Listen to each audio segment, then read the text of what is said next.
Barua ya Paulo kwa Waefeso. Mimi Paulo, mtume wa Kristo Yesu kwa mapenzi ya Mungu, nawaandikia ninyi watu wa Mungu huko Efeso, mlio waaminifu katika kuungana na Kristo Yesu. Nawatakieni neema na amani kutoka kwa Mungu Baba yetu na kwa Bwana Yesu Kristo. Atukuzwe Mungu na Baba wa Bwana wetu Yesu Kristo, maana katika kuungana na Kristo ametubariki kwa kutujalia zawadi zote za kiroho mbinguni. Kabla ya kuumbwa ulimwengu, Mungu alituteua tuwe wake katika kuungana na Kristo, ili tuwe watakatifu na bila hitilafu mbele yake.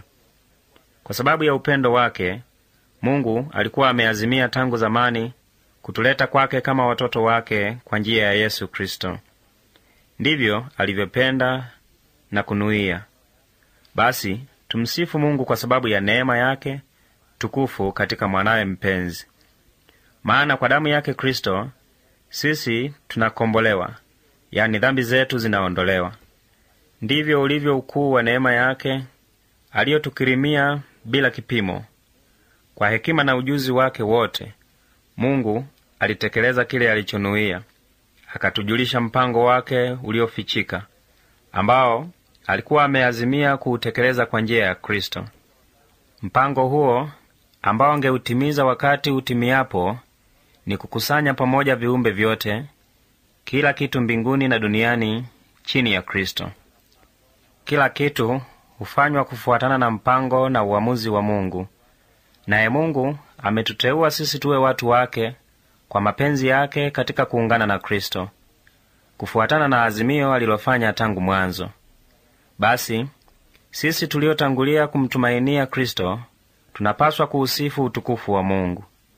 Nanyi pia watu wa mataifa mengine, mliousikia ujumbe wa kweli, yani habari njema iliyowaletea wokovu, mkamwamini Kristo, naye Mungu ili kuonyesha kuwa ninyi ni wake, akawapiga muhuri kwa kuwapeni yule Roho Mtakatifu aliyetuahidia. Huyu Roho ni dhamana ya kupokea yote yale Mungu aliyowaahidia watu wake. Na jambo hili latuhakikishia kwamba Mungu atawakomboa kabisa wote walio wake, tuusifu utukufu wake. Kwa sababu hiyo, tangu niliposikia juu ya imani yenu kwa Bwana Yesu na mapendo yenu kwa watu wa Mungu, sijaacha kamwe kumshukuru Mungu kwa ajili yenu. Ninawakumbuka katika sala zangu, ili Mungu wa Bwana wetu Yesu Kristo, Baba mtukufu, awajalieni Roho wake atakayewapa hekima na kuwafunulieni Mungu mpate kumjua. Namuomba Mungu aifunue mioyo yenu iweze kuuona mwanga wake, mpate kutambua lile tumaini alilowaitieni na utukufu mkuu wa zawadi alizowawekea watu wake, mpate kutambua jinsi uwezo wake ulivyo mkuu mno kwa ajili yetu sisi tunaoamini. Uwezo huo unaofanya kazi ndani yetu ni sawa na nguvu ile kuu mno aliyomfufua nayo Kristo kutoka wafu, akamketisha kulia kwake mbinguni. Huko Kristo anatawala juu ya kila tawala, mamlaka, enzi na ukuu. Anatawala juu ya kila cheo kiwezacho kutajwa katika ulimwengu huu na katika ulimwengu ujao. Mungu ameweka vitu vyote chini ya miguu yake, akamkabidhi kwa kanisa akiwa mkuu wa vitu vyote. Kanisa ni mwili wa Kristo na ukamilifu wake, yeye anayekamilisha vitu vyote kila mahali. Waefeso sura ya pili. Ninyi mlikuwa mmekufa kwa sababu ya makosa na dhambi zenu. Wakati ule mliishi kufuatana na mtindo mbaya wa ulimwengu huu. Mkawa mnamtii mtawala wa pepo wenye nguvu wa anga, pepo ambao huwatawala sasa watu wasiomtii Mungu. Na hata sisi sote tulikuwa kama wao. Tuliishi kufuatana na tamaa zetu za kidunia na kufanya tu mambo yale yaliyoipendeza miili na akili zetu. Kidunia sisi kama vile pia wao tulistahili ghadhabu ya Mungu. Lakini Mungu ni mwenye huruma nyingi. Alitupenda kwa mapendo yasiyopimika. Hata ingawa tulikuwa tumekufa kwa sababu ya dhambi, alitufanya hai pamoja na Kristo. Kwa neema ya Mungu ninyi mmeokolewa. Kwa kuungana na Kristo Yesu, Mungu alitufufua pamoja naye, tukatawale pamoja naye mbinguni. Ndivyo alivyopenda kuonyesha kwa watu wa nyakati za baadaye ukuu wa neema yake aliyotujalia kwa ukarimu katika kuungana kwetu na Kristo Yesu. Maana kwa neema ya Mungu mmekombolewa kwa njia ya imani. Jambo hili si matokeo ya juhudi zenu, bali ni zawadi ya Mungu, wala halitokani na matendo yenu wenyewe, asije mtu akajivunia kitu. Sisi ni viumbe vyake Mungu, na kwa kuungana na Kristo Yesu alituumba kwa ajili ya kuishi maisha ya matendo mema aliyotutayarishia tuyatende. Ninyi mlio kwa asili watu wa mataifa mengine, mnaoitwa wasiotahiriwa na Wayahudi ambao hujiita waliotahiriwa kwa sababu ya kile wanachoifanyia miili yao, kumbukeni mlivyokuwa zamani. Wakati ule ninyi mlikuwa bila Kristo, mlikuwa nje ya jamii ya Israeli, mlikuwa wageni na hamkuwa na sehemu yoyote katika lile agano la zile ahadi. Mlikuwa bila matumaini na kama watu wasiomjali Mungu hapa duniani. Lakini sasa kwa kuungana na Kristo Yesu, ninyi ambao hapo awali mlikuwa mbali, mmekaribishwa kwa njia ya damu yake Kristo. Maana Kristo mwenyewe ametuletea amani kwa kuwafanya Wayahudi na watu wa mataifa mengine kuwa jamii moja. Kwa mwili wake yeye mwenyewe aliubomoa ule ukuta uliowatenganisha na kuwafanya maadui. Aliiondoa ile sheria ya Wayahudi pamoja na amri zake na kanuni zake, ili kutokana na jamii hizo mbili aumbe jamii moja mpya katika umoja naye, na hivyo kuleta amani. Kwa mwili wake Kristo aliuangamiza uadui wao. Kwa msalaba wake aliziunganisha jamii hizo kuwa moja na kuzipatanisha na Mungu. Basi Kristo alikuja akahubiri habari njema ya amani kwenu ninyi watu wa mataifa mengine mliokuwa mbali na Mungu, na pia kwa Wayahudi ambao walikuwa karibu na Mungu. Hivyo kwa njia yake sisi sote, Wayahudi na watu wa mataifa mengine, tunaweza kumwendea Baba katika Roho mmoja. Basi ninyi si wageni tena, wala si watu wa nje. Ninyi ni raia pamoja na watu wa Mungu, na ni watu wa jamaa ya Mungu. Mmejengwa juu ya msingi uliowekwa na mitume na manabii, naye Kristo mwenyewe ndiye jiwe kuu la msingi. Yeye ndiye mwenye kulitegemeza jengo lote na kulikuza hata liwe hekalu takatifu kwa ajili ya Bwana. Katika kuungana naye, ninyi pia mnajengwa pamoja na wote wengine muwe makao ya Mungu kwa njia ya Roho wake. Waefeso sura ya 3. Kutokana na hayo, mimi Paulo, mfungwa wa Kristo Yesu kwa ajili yenu, namuomba Mungu. Bila shaka mmekwisha sikia kwamba Mungu kwa neema yake alinikabidhi kazi hii niifanye kwa faida yenu. Mimi nilijulishwa kwa njia ya ufunuo mpango wake uliofichika. Nimeandika kwa ufupi juu ya jambo hili, nanyi mkiyasoma maneno yangu mtaweza kujua jinsi ninavyoielewa siri hiyo ya Kristo. Zamani watu hawakujulishwa siri hiyo, lakini sasa Mungu amewajulisha mitume na manabii wake watakatifu kwa njia ya Roho. Siri yenyewe ni hii: kwa njia ya habari njema watu wa mataifa mengine wanapata sehemu yao pamoja na Wayahudi katika zile baraka za Mungu. Wao ni viungo vya mwili ule ule na wanashiriki ahadi ile ile aliyofanya Mungu kwa njia ya Kristo Yesu. Mimi nimefanywa kuwa mtumishi wa habari njema kwa neema ya pekee aliyonijalia Mungu kwa uwezo wake mkuu. Mimi ni mdogo kuliko watu wote wa Mungu, lakini amenijalia neema yake ili niwahubirie watu wa mataifa utajiri wake Kristo usiopimika. Tena niwaangazie watu wote waone jinsi mpango wa Mungu uliofichika unavyotekelezwa. Mungu aliye muumba wa vitu vyote aliificha siri hiyo yake tangu milele, kusudi sasa kwa njia ya kanisa wakuu na wenye enzi wa mbinguni wapate kuitambua hekima ya Mungu iliyo ya namna nyingi. Mungu alifanya jambo hilo kufuatana na azimio lake la milele ambalo amelifanya kwa njia ya Kristo Bwana wetu. Basi katika kuungana na Kristo na kwa njia ya imani katika Kristo, sisi tunathubutu kumkaribia Mungu kwa uhodari. Kwa hiyo nawaombeeni msife moyo kwa sababu ya mateso ninayoyapata kwa ajili yenu, maana hayo ni kwa ajili ya utukufu wenu. Kwa sababu hiyo nampigia magoti Baba, aliye asili ya jamaa zote duniani na mbinguni.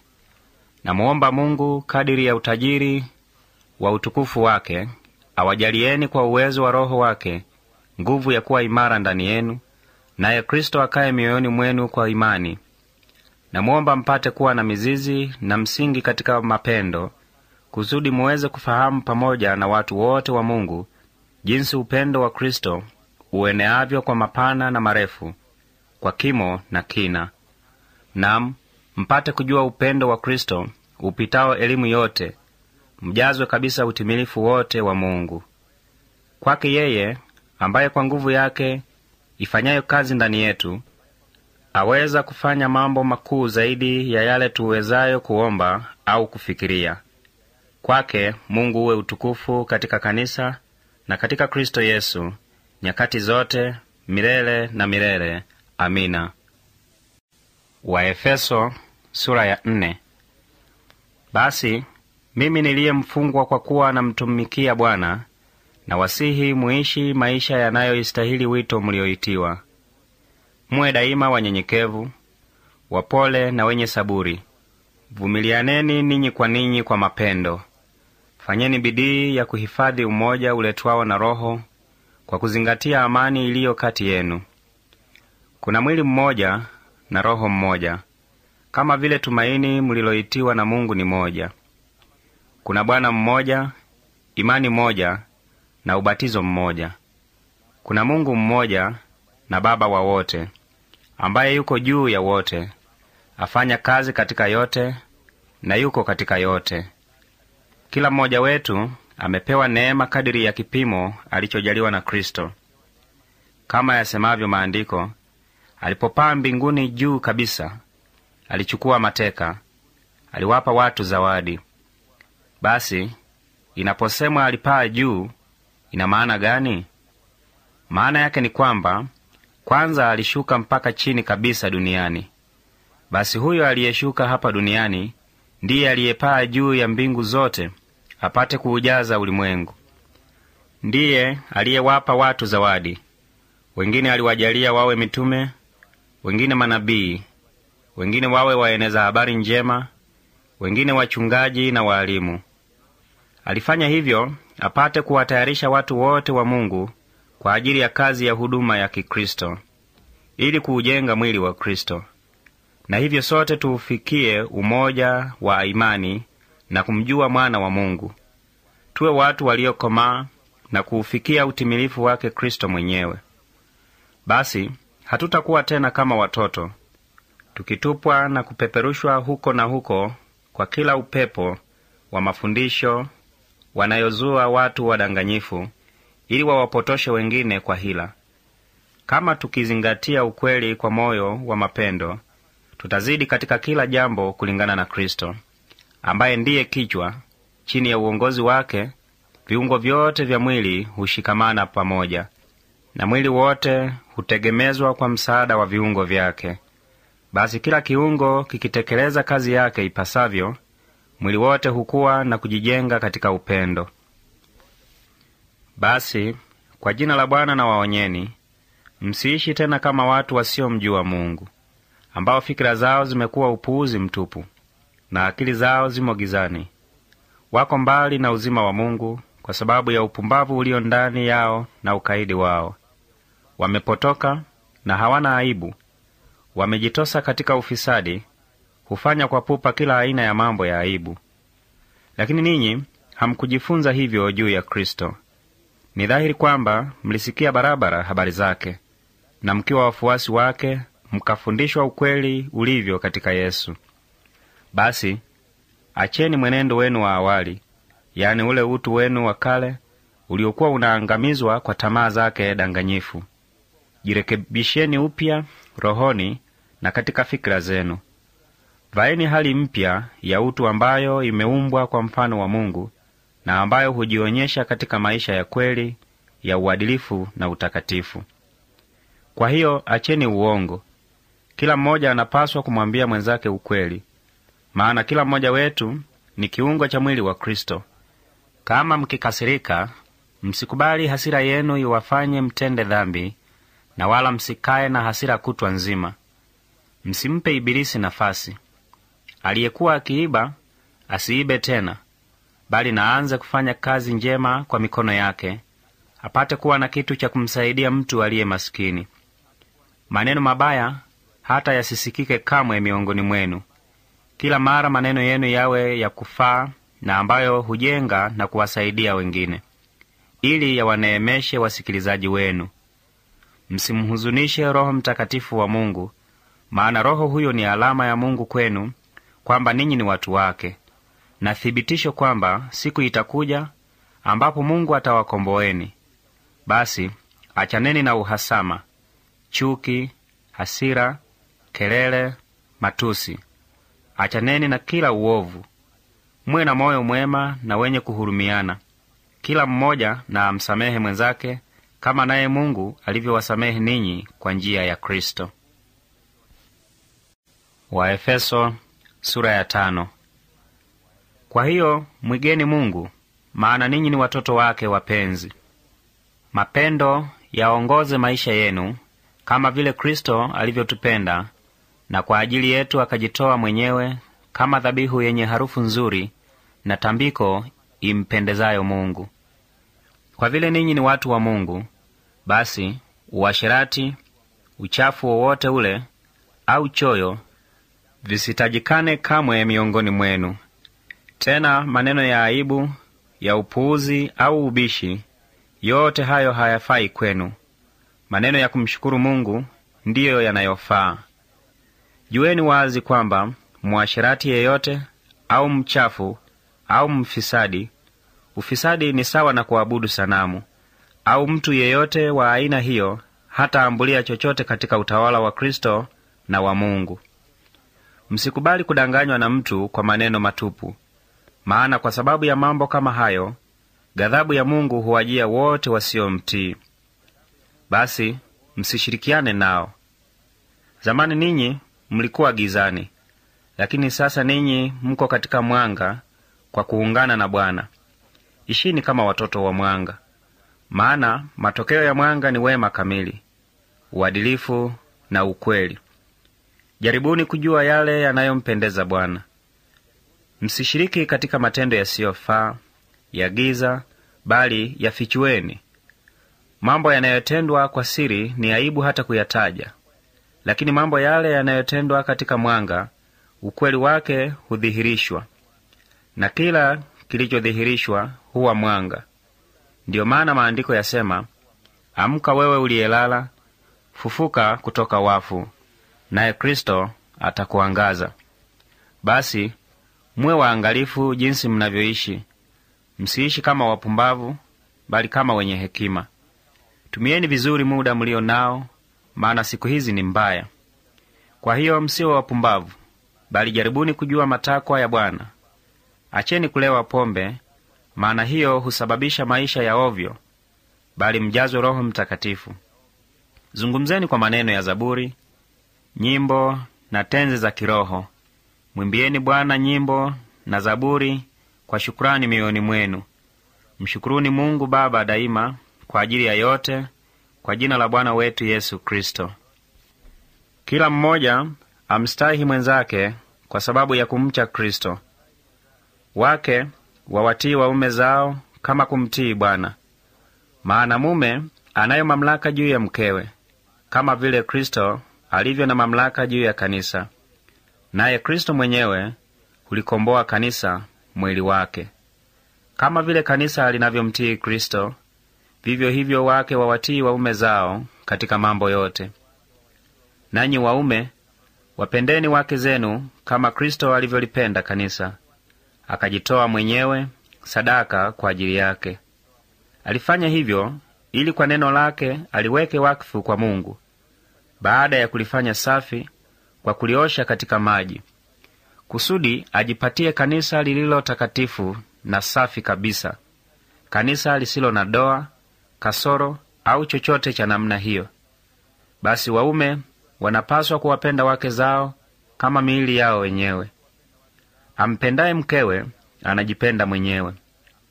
Hakuna mtu yeyote auchukiaye mwili wake, badala ya kuuchukia huulisha na kuuvika. Ndivyo naye Kristo anavyolitunza kanisa, maana sisi ni viungo vya mwili wake, kama yasemavyo maandiko matakatifu: kwa hiyo mwanamume atawaacha baba na mama yake, ataungana na mkewe, nao wawili watakuwa mwili mmoja. Kuna ukweli uliofichika katika maneno haya, nami naona kwamba yamhusu Kristo na kanisa lake.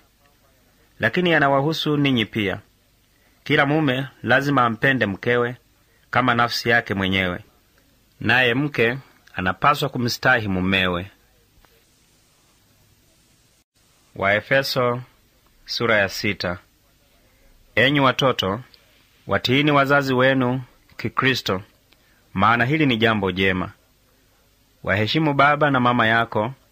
Hii ndiyo amri ya kwanza, ambayo imeongezewa ahadi, yani upate fanaka na kuishi miaka mingi duniani. Nanyi akina baba, msiwachukize watoto wenu, ila waleeni katika nidhamu na mafundisho ya Kikristo. Enyi watumwa, watiini mabwana zenu hapa duniani kwa hofu na kwa tetemeko. Fanyeni hivyo kwa unyofu wa moyo, kana kwamba mnamtumikia Kristo. Fanyeni hivyo si tu wakati wanapowatazama ili mjipendekeze kwao, bali tumikieni kwa moyo kama atakavyo Mungu, kwa sababu ninyi ni watumishi wa Kristo. Muwe radhi kutumikia kwa ajili ya Bwana na si kwa ajili ya watu. Kumbukeni kwamba kila mtu mwenye kutenda mema, awe mtumwa au mtu huru, atapokea tuzo lake kutoka kwa Bwana. Nanyi mnaotumikiwa, watendeni vivyo hivyo watumwa wenu, na acheni kutumia vitisho. Kumbukeni kwamba ninyi pia, kama vile wao, mnaye Bwana yule yule mbinguni, kwake cheo cha mtu si kitu. Hatimaye nawatakeni muwe imara katika kuungana na Bwana na kwa msaada wa nguvu yake kuu. Vaeni silaha anazowapeni Mungu, mpate kuzipinga mbinu mbaya za Ibilisi. Maana vita vyenu si vita kati yetu na binadamu, bali ni vita dhidi ya jeshi ovu la ulimwengu wa kiroho. Tunapigana na watawala wakuu na wenye nguvu wanaomiliki ulimwengu huu wa giza. Kwa sababu hiyo, vaeni silaha za Mungu, ili siku ile itakapofika muweze kuyapinga mashambulio ya adui, na mkiisha pigana mpaka mwisho, muwe bado thabiti. Basi simameni imara. Ukweli uwe kama ukanda kiunoni mwenu, uadilifu uwe kama vazi la kujikinga kifuani, na hamu ya kutangaza habari njema ya amani iwe kama viatu miguuni mwenu. Zaidi ya hayo yote, imani iwe daima kama ngao mikononi mwenu, iwawezeshe kuizima mishale ya moto ya yule mwovu. Upokeeni wokovu kama kofia yenu ya uchuma, na neno la Mungu kama upanga mnaopewa na Roho Mtakatifu. Salini daima mkiomba msaada wa Mungu. Salini kila wakati kwa nguvu ya Roho. Kesheni bila kuchoka, mkisali kwa ajili ya watu wote wa Mungu. Niombeeni nami pia, ili niongeapo Mungu anijalie cha kusema, niweze kuwajulisha watu fumbo la habari njema kwa uthabiti. Mimi ni balozi kwa ajili ya habari njema hiyo, ingawa sasa niko kifungoni. Ombeni basi ili niweze kuwa hodari katika kuitangaza kama inipasavyo. Tukiko, ndugu yetu mpenzi na mtumishi mwaminifu wa Bwana, atawapeni habari zangu zote, mpate kujua ninachofanya. Namtuma kwenu awapeni habari zetu, mpate kuwa na moyo. Ninawatakieni ninyi ndugu amani, mapendo na imani kutoka kwa Mungu Baba na kutoka kwa Bwana Yesu Kristo. Nawatakia neema ya Mungu wote wanaompenda Bwana wetu Yesu Kristo kwa mapendo yasiyo na mwisho.